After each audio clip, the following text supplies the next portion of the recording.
speed dimension, something on the speed axis. Okay, I have not plotted the level service lines. So A, B, C, and D.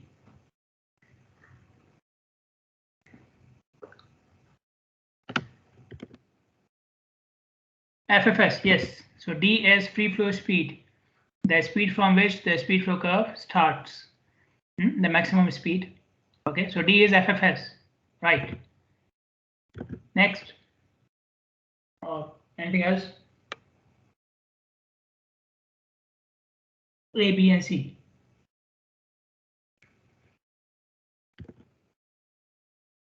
C is breakpoint, yes, correct. The point after which the speed starts to decrease, C is breakpoint, correct. A is passenger cars per hour per lane, yes, the standard units for flow are passenger cars per hour per lane, you are correct. And what is B? B is capacity, good. The last point on the speed flow curve is the capacity. Okay, well done, very good. Let us now move forward to what we were doing earlier. So just to summarize, D is free flow speed, highest speed on the speed flow curve. The units for flow are passenger cars per hour per lane, standard units for speed flow diagram. B is capacity, the last point on the speed flow curve. And C is break point, the point after which speed starts to decrease. Okay, so well done. Now I will move on to what we were doing. So the last thing which I showed you was some tables for service flow rates. Okay, so for some selected free flow speeds, the curves are already drawn in the capacity manual, and using those curves you can plot the lines for, or they have already plotted the lines for each level of service, and from those they have found the service flow rates. And I showed you two tables, one for freeways, this one is for mountain highways. So if you want to know the maximum flow rate for any level of service from these selected values, you can know the value from the table. Okay, but again, if the free flow speed doesn't match with those in the table, don't try to approximate it. Don't try to round it off and make it equal to the selected value. Okay, then you can draw your own curve, and I will show it to you in an example as well. Okay, now I showed you some equations yesterday, not yesterday, yeah, day before yesterday, where I showed you the adjustment factors. Okay, so you can see SF, which is a speed adjustment factor, and you can see CF, which is the capacity adjustment factor, and both of them are required for freeways only. So today we will discuss adjustment factors and how to calculate their values. Keep in mind, all that discussion is only for freeways. For multi highways, adjustment factors are not required. Okay, so there can be 4 types of adjustment factors for speed and capacity, or both. Okay, 4 types of adjustment factors. You can see they are mentioned in the table at the bottom of the slide. Adjustment factor for weather, adjustment factor for incidents, adjustment factor for driver population, and adjustment factor for work zone. Okay, so for weather, I think you understand. Incident means anything which is blocking the flow on the road. Okay, maybe some obstruction, maybe an accident. Okay, a traffic accident is also considered as an incident. Okay, or simply a driver has stopped in the middle of the road because his car is not moving, so that is also an incident. Okay, so there's some problem with the car and the car is broken down, it's not moving, that is also an incident. Okay, so incident means anything which is blocking the flow. Okay, then we have adjustment factor for work zone. What is a work zone? Work zone is the construction or maintenance activity happening on the road itself. Okay, so if you have a building being constructed beside the road, that will not count as a work zone. Okay, but if there's some construction maintenance activity happening on the sidewalk, on the shoulder, on the lane, on the median, okay, or on the side slope. These are all part of this that will make that segment as a work zone. Okay, so work zone is a portion of the road in which some construction maintenance activity is happening on the road itself. Okay, then we have driver population, which I discussed in the previous lecture as well, that we assume all drivers to be familiar and regular users of the facility. All drivers are familiar and regular users of the facility, and the term which they have used in the previous edition of the book for these drivers is commuters.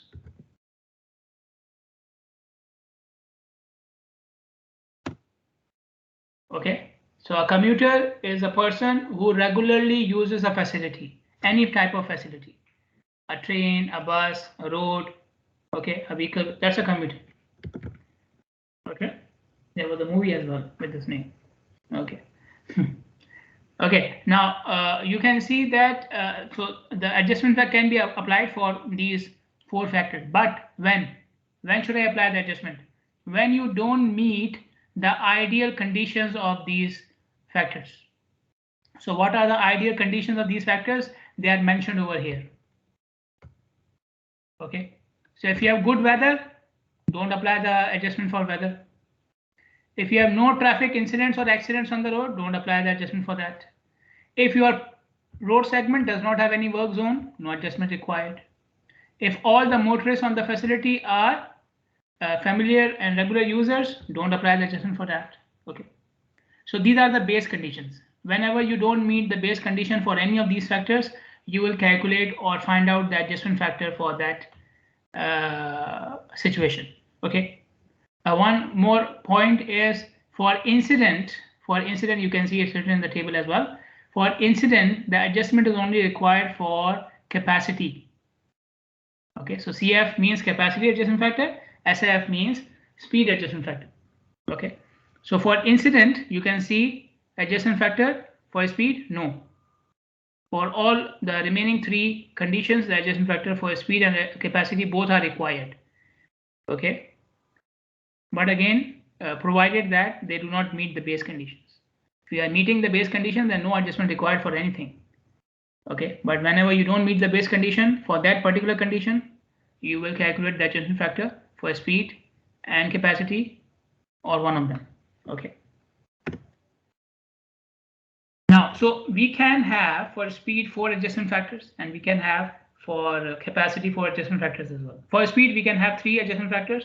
Well, let me correct it, and you can correct it in your slides as well. 28-4 was the number of the equation. It is not part of the equation, so just delete it or cross it out from the slides. Okay, the equation for SAF, there's a bracket and 28-4. Just cross it out, delete it. Okay.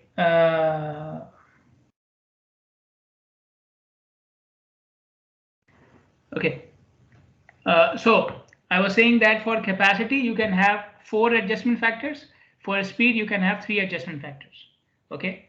If I go back to the equation in which these adjustment factors are to be used, then you will see that I'm not using factors one by one. See here, 1 adjustment factor for speed, free flow speed, and 1 adjustment factor for capacity.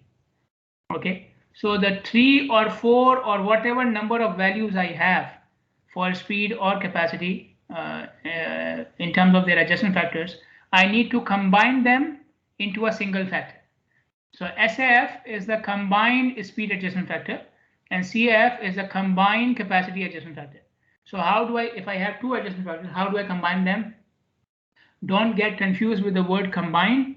By combining, you will multiply them, you will not add them. Okay, so the combined adjustment factor will be a product of the individual factors. Okay, it will be a product of the individual factors. Okay, so if you have adjustment factor for weather and adjustment factor for work zone, you will multiply both of them, once for speed, then for capacity, to get the respective combined adjustment factors. Okay, you have to multiply them, don't add them.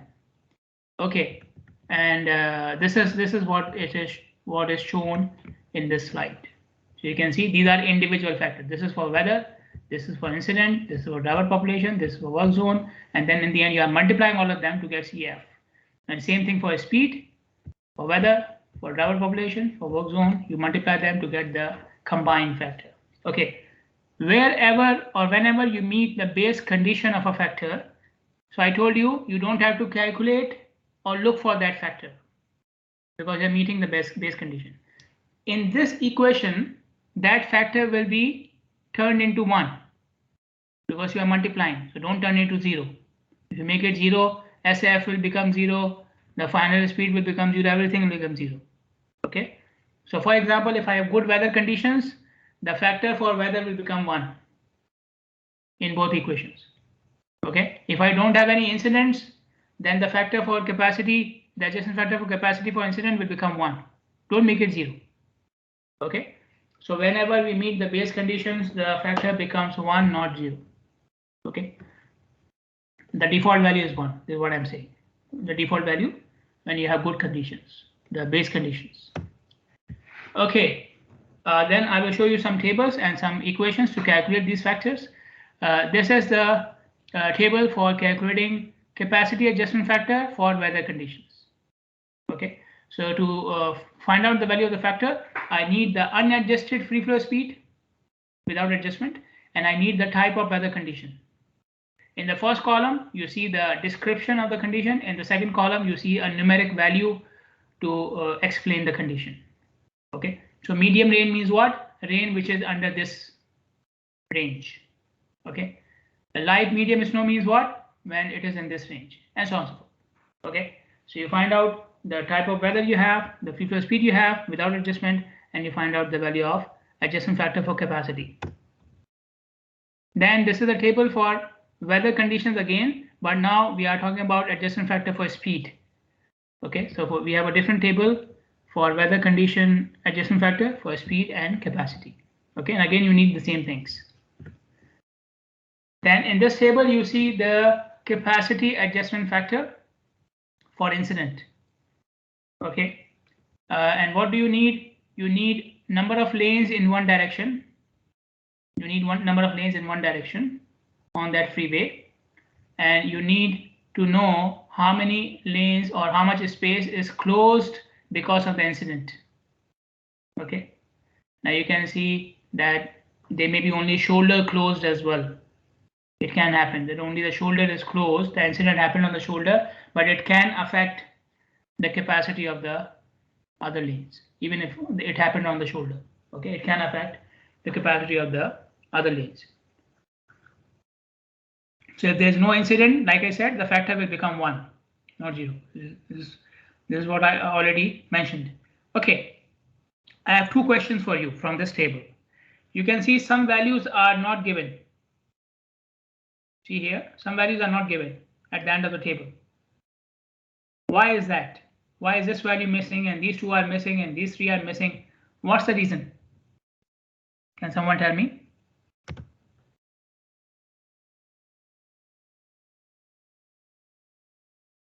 Doctor, I think because of the number of lanes. Because of the number of lanes. Yes, you are right. If I have 2 lanes, okay, and both of them are closed, then why do I need the adjustment factor? There is no flow at all. 2 lanes, both of them are closed. What adjustment I need? There is no capacity, no flow, no analysis is required. Okay. So same thing with 3 lanes, all 3 of them are closed, and 4 lanes, all 4 of them are closed. Again, no factor required because there is no flow. Then all lanes are closed. So that highway is not operating basically. Okay, so that's why the factors do not apply. It's because of the number of lanes. You are right. Okay. What was the second point? I start with that and I keep on forgetting the second point. I don't know what. Okay, it was.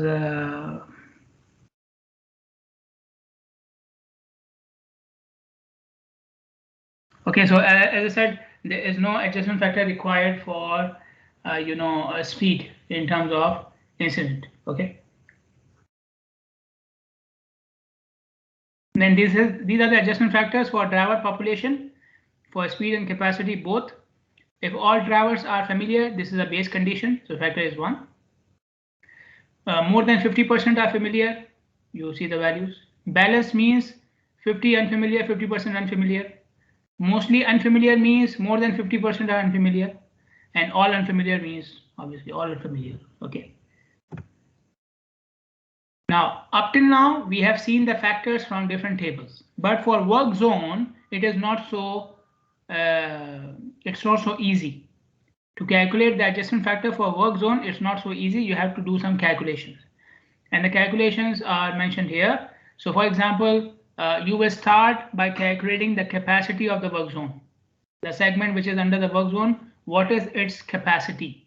So you see the equation CWZ. CWZ means capacity of the segment which is the work zone. Okay. And in this equation, you can see QDR and alpha WZ. QDR stands for Q discharge rate. Q discharge rate, QDR. And alpha is the reduction in capacity because of work zone. Reduction in capacity because of the work zone. And this is normally taken as 13.4%. Normal value for alpha is 13.4%. Okay. Now for QDR, we have an equation here. Let me.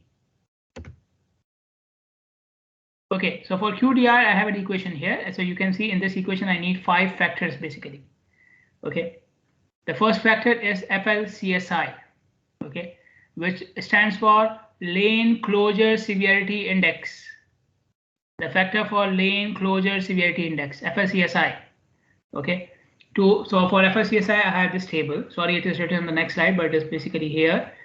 So you need how many lanes are there? Okay. How many lanes are there? And then you need how many lanes, normal conditions. And then you need how many lanes are open with the work zone.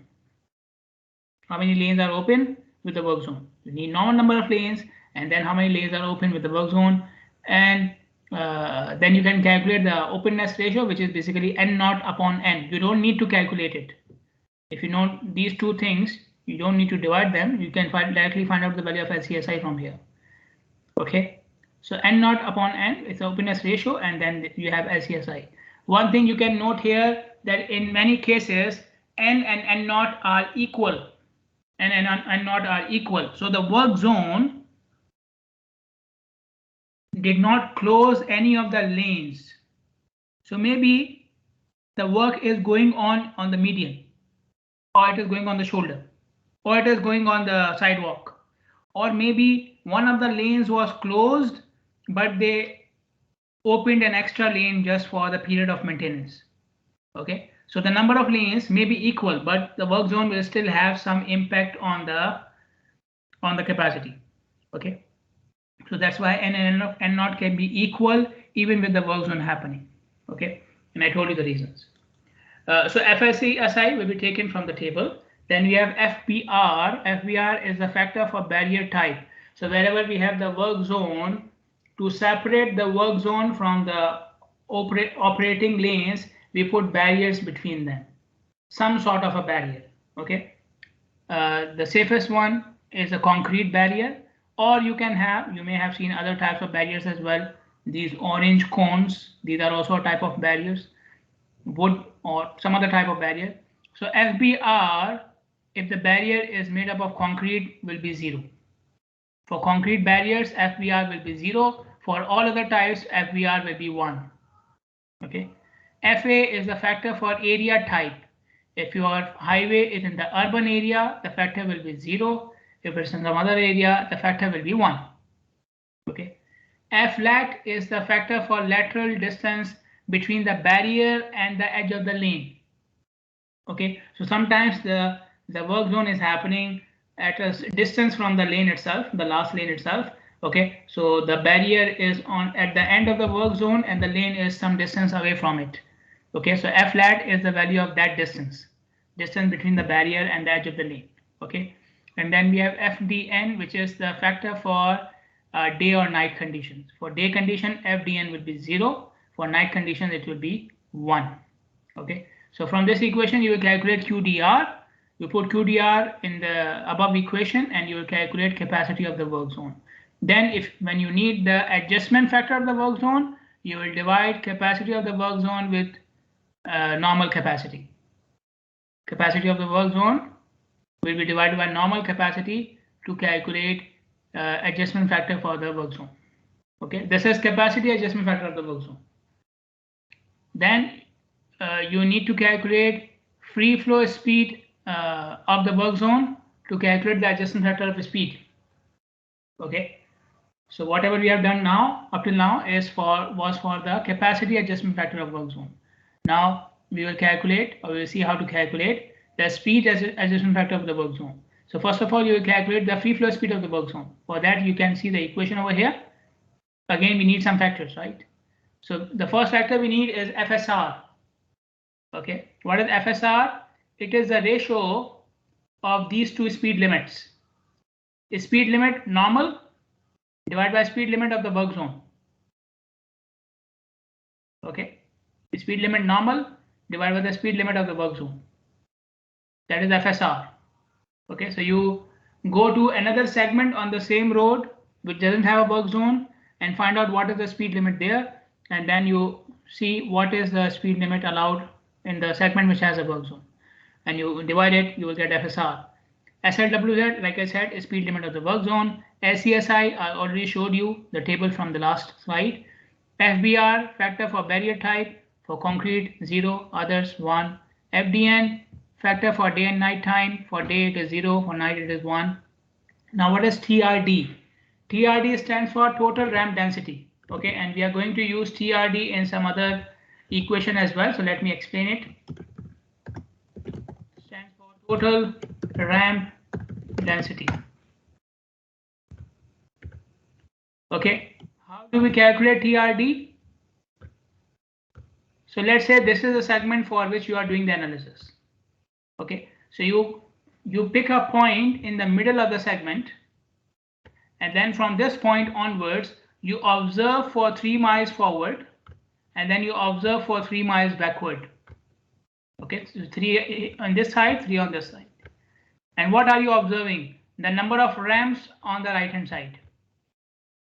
How many ramps are there on the right hand side in this total 6 mile length? Okay, so let's say the number of ramps you observed is R. So then you will divide R with 6. This will become TRD. Okay, so TRD is basically number of ramps in the 6 mile range. Okay, on both sides of the segment, divide by 6. So this is TRD. So once you calculate free flow speed for the work zone, then you have this equation to calculate the speed adjustment factor of the work zone. Okay, which is free flow speed of the work zone divided by normal free flow speed. Okay, so in both cases you can see that I have to know the normal values as well. Normal value of capacity and normal value of work zone. I have to know it in order to calculate these factors. Okay, so you need normal value and the work zone value. You take the ratio, you get the adjustment factor. Okay, let us look at an example. We have a long-term work zone. Important point here. So when I say good weather conditions, okay, or when I say no incident or no work zone, okay, I mean that in majority of the days of the year there is no bad weather condition like we have in Bahrain, alhamdulillah, right? Majority of the days of the year you will not have heavy rain or snowfall. Okay, similarly you may have a segment where the work zone is there for maybe 2 days in a year. 2 days in a year. So that doesn't mean you will calculate the adjustment factor for the work zone in that case. Okay, but if the work zone is continuing for, let's say, 1 or 2 years, some major construction is going on for a bridge or something, then you should consider it. Okay, so the adjustment factors are applied if the base condition is not met for majority of the time of the year. Okay, if it is happening for a very short time, randomly during the year, like accidents and incidents, don't need to apply the adjustment factor for that. Okay, so adjustment factors are applied where the condition is prolonged. Okay, where so most of the drivers will be affected by it. Then you consider the adjustment factors. So this freeway has a long-term work zone. It has 8 lanes, 4 in each direction. 2 of the 4 lanes are closed because of the maintenance operation. The normal speed of the freeway 70 miles per hour outside the work zone. Normal. Work zone is delineated with concrete barriers, and the concrete barriers are 0 feet from the travel lane. It's in a rural area. We are doing the operation. We are calculating the time, the analysis during the day. Speed limit through the work zone 45 miles per hour. Speed limit for freeway, as I said. Total ramp density TRD is given 3 ramps per mile. We have to find out the speed of the work zone and capacity of the work zone. Speed and capacity of the work zone. Okay, so let us do that.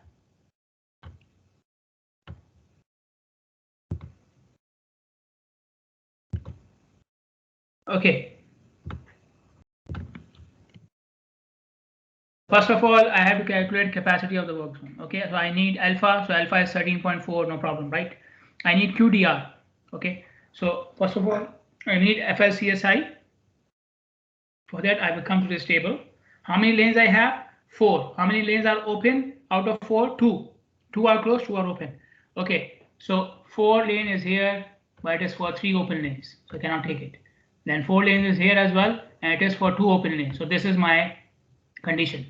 Okay, 4 total lanes normal, and 2 of them are open. So my LCSI is 1. Okay, so this factor will be 1. Then FBR, we are using concrete barrier. For concrete barrier, this becomes 0.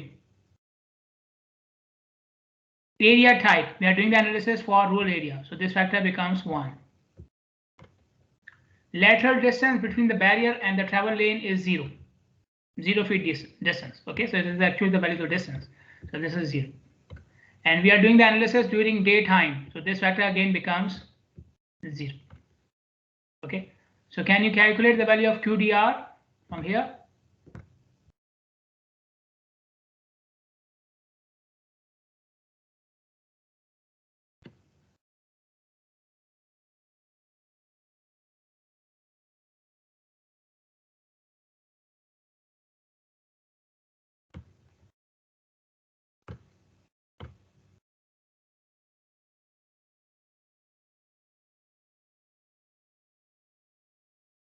$1760. Okay, fine. Whew.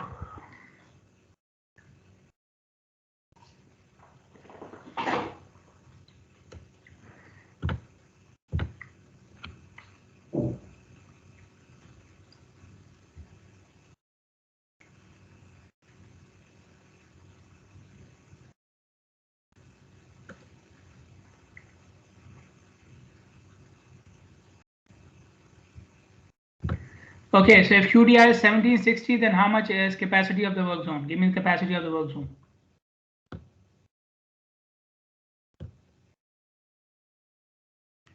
QDR is 1760. What is the capacity of the work zone?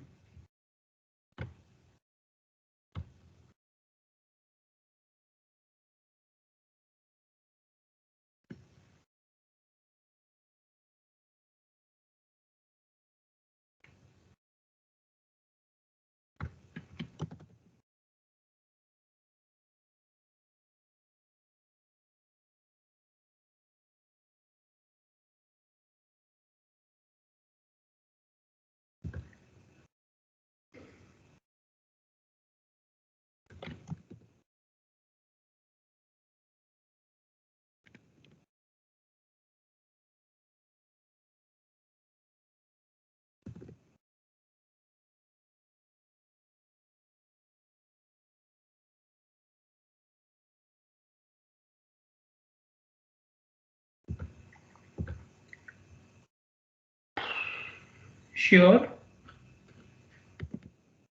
Someone cross check it. Cars per hour per day. Can someone else check it? What is the capacity of the work zone? 1760.32. Just this much difference.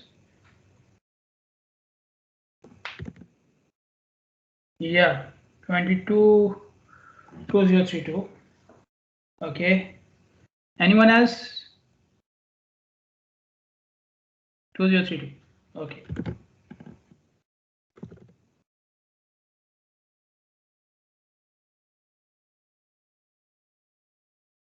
Okay, so now we can move to the calculation of free flow speed for the work zone.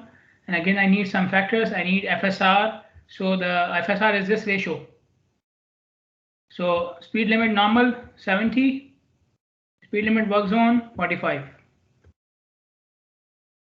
Okay, so this ratio will be FSR. The speed limit of the work zone 45. SESI, we saw it from the last table, 1. FBR, concrete barrier, 0. FDN, daytime, 0. TRD given as 3 ramps per mile. So give me the speed, free flow speed of the work zone.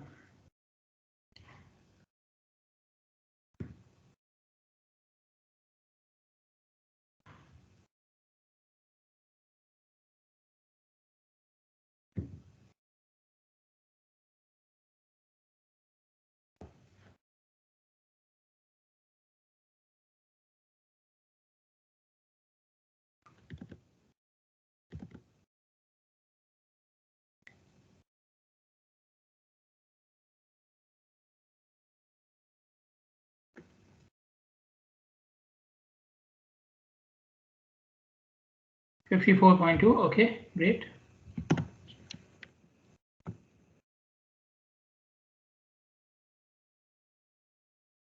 Now, if you need the adjustment factors,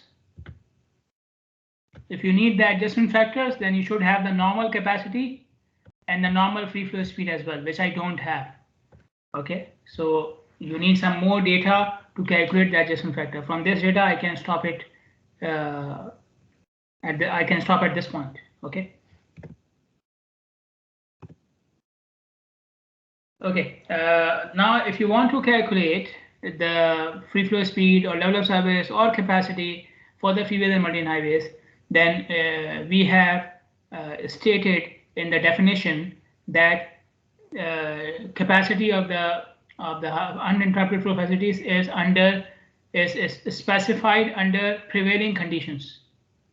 Okay, so you must know what are the conditions of the road itself, in what conditions the road will operate, the existing conditions of the road, which are known as prevailing conditions. So what are the things you need to know if you want to calculate level of service or free flow speed?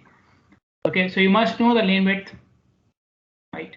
You must know the lateral clearance. Now, what is lateral clearance? Lateral clearance is the distance from the edge of the lane to any nearest obstruction. From the edge of the lane to any nearest obstruction. That is lateral clearance. Okay. If you are dealing with a multi-lane highway, then you should know the type of median as well. Okay. Why only for multi-lane highway? Because freeways always have a median. Freeways always have a median. Multi-lane highways can be with median, then we call them divided, or they can be without median, then we call them undivided. So for multi-lane highways, you must know the median type as well. Then you must know the frequency of ramps for freeways, TRD.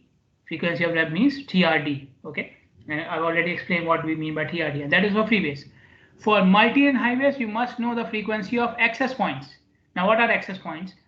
Access points are unsignalized entry points to your direction of analysis. So, for example, this is a multi-lane highway, and this is, let's say, the median between the two directions, and I'm doing the analysis for this direction.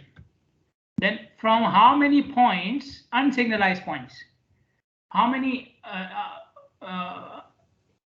unsignalized points are there from which a driver can enter my multi-lane highway on this side? Okay, so you count all of them, count all of the unsignalized entry points, and then you divide by the length of the multi-lane highway. Okay. Count all the points, divide by the length of the multi-lane highway. Okay, so that will give you the access point density. Okay, and in this case, we don't have a limit of 6 miles or anything. Okay, just count all the points for the complete highway or the segment and divide by the length. That is access point density. Okay, but it must be unsignalized and it is entering your direction of the analysis. Okay. Then presence of heavy vehicles. For heavy vehicles, you should know their percentage.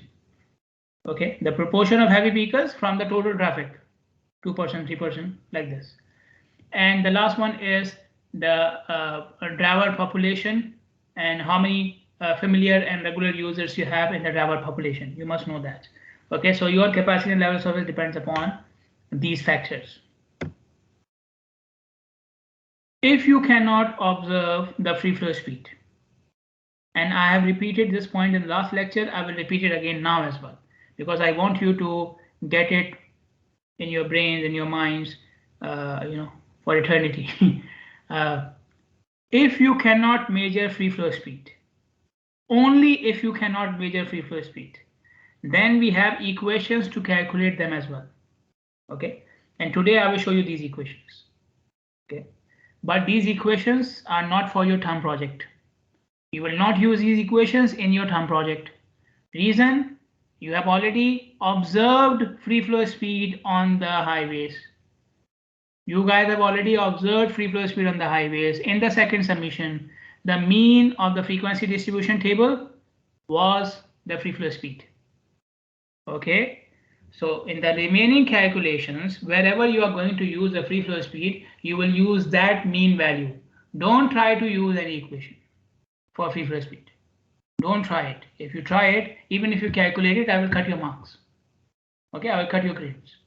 Be sure about that. Okay, and if you ask me questions about it, you will not receive my answers. Okay, but I'm making it very clear. Don't use any equation to calculate free flow speed on your highways in your term project. Okay, so everything we are doing in the class is not for the term project. Term project is simpler, shorter, more convenient for you. Okay, but these equations may come in the exam, so you obviously, okay, and they are part of the calculation, so you must know them. Okay, not for your term project. Okay, so this is the equation for calculating free flow speed on freeways. So we need three factors basically in this equation: factor for lane width, factor for letter clearance, and TRD. I've already explained TRD, total ramp density. The explanation is written here as well. Then we need two more factors: lane width and letter clearance. This is the table for lane width. So you have the lane width over here, and then you have the factors over here. 12 feet or more lane width, the factor becomes 0. For any value less than that, you have a value for the factor. Okay. Then for letter clearance, this is a table. To get the factor of letter clearance for freeways, you need two things: how many lanes you have in each direction, number of lanes in one direction, and you need letter clearance on the right hand side of the road, right hand side of the direction. Okay, letter clearance only on the right hand side of the direction, meaning again distance from the edge of the lane to any nearest obstruction on the right hand side. Okay, so you need these two things to find out the factor for letter clearance. This is the equation for calculating free flow speed for multi-lane highways. Okay, then we need in this equation 5 factors. Okay, 5 values. The first one is BFFS, which stands for best friend forever, right? No, it stands for base free flow speed. Okay, base free flow speed. Some of you, I know, they listen to the lecture in parts. Okay, like they are sleeping and waking up. So I'm expecting that one of you or some of you may write in the final exam BFFS means best friends forever. So this will be good as well for me. Okay, so BFFS stands for base free flow speed, meaning the design speed, the maximum design speed of the road. So that will come from the design of the road. What the speed you have taken for the design, that is BFFS. Then we have factor for lateral lane width, which is the same which I have showed you earlier for freeways. Same table, same values of the factor. Then we have factor for letter clearance. For that, we have a table here. So you must know the number of lanes in both directions. Okay, and then you must know the total letter clearance. Okay, now this is something which is different between multi-lane highways and freeways. In freeways, letter clearance was only required for the right hand side. In this for multi-lane highways, I need summation of letter clearance on both sides of my direction of analysis. Okay, what do I mean? Let's say this is my multi-lane highway. Okay, and this is the divider between the two directions. and I'm doing the analysis in this direction. Okay, so I have a lateral clearance on the right hand side, and I have some lateral clearance on the left hand side. Left hand side meaning the median side, the median side. Okay, so total lateral clearance means this plus this. Okay, so major on the right hand side and the left hand side, meaning the edge of the road and the median side, you add them both, and then that value will be inserted into this table. Okay, so for freeways, lateral clearance only depends upon the right hand side. Lateral clearance factor depends upon only on the right hand side lateral clearance. For multi-lane highways, the factor depends upon both total, right plus left. And left doesn't mean the other side of the road, the other direction of the road. Left means the median side. Okay. Then we have two more factors for median type and access point density. I already explained the access point density, right? Count the number of unsignalized points on the right hand side of your direction and you divide by the length, you will get access point density. Okay. So for access point density, you put the value over here and you get the factor from here. For median type, we have already discussed two types of highways on the basis of median: undivided, which means without median, and divided, which means with median for multi-lane highways. Okay, freeways are always divided. Then you see, and you can see the factors over here for them. Then you see a third type as well, which we haven't discussed, which is two-way left-hand lanes, TWLTL. What does it mean? For example, you have, and this is only applied as per my knowledge in USA. Okay, I haven't seen it in any other country. Okay, so for example, you have a multi-lane highway. Each direction has two lanes. For example, two lanes. Okay, I have two lanes over here, two lanes over here. Between these two lanes of each direction, I have a third extra lane. So it's a proper official lane. It's not a divider. It's not some empty space. It is a properly paved extra lane between the two directions. Okay. Now, for example, there is an exit over here, and a guy is coming from this direction, and this guy wants to take a left turn. So what this guy will do, he will come to this lane, the extra lane, and he can wait over here for his turn to take a turn whenever there is opportunity.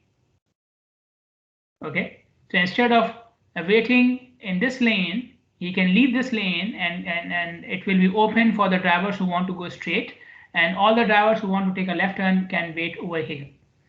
Okay, so this is for one direction. Same thing can be done by the drivers of the other direction as well if there's a left turn over on this side. So somebody who is coming from this side can also come onto the same lane and wait for his opportunity to take the left turn. Okay, so they are used by both directions of drivers of both directions depending upon the position of the left turn.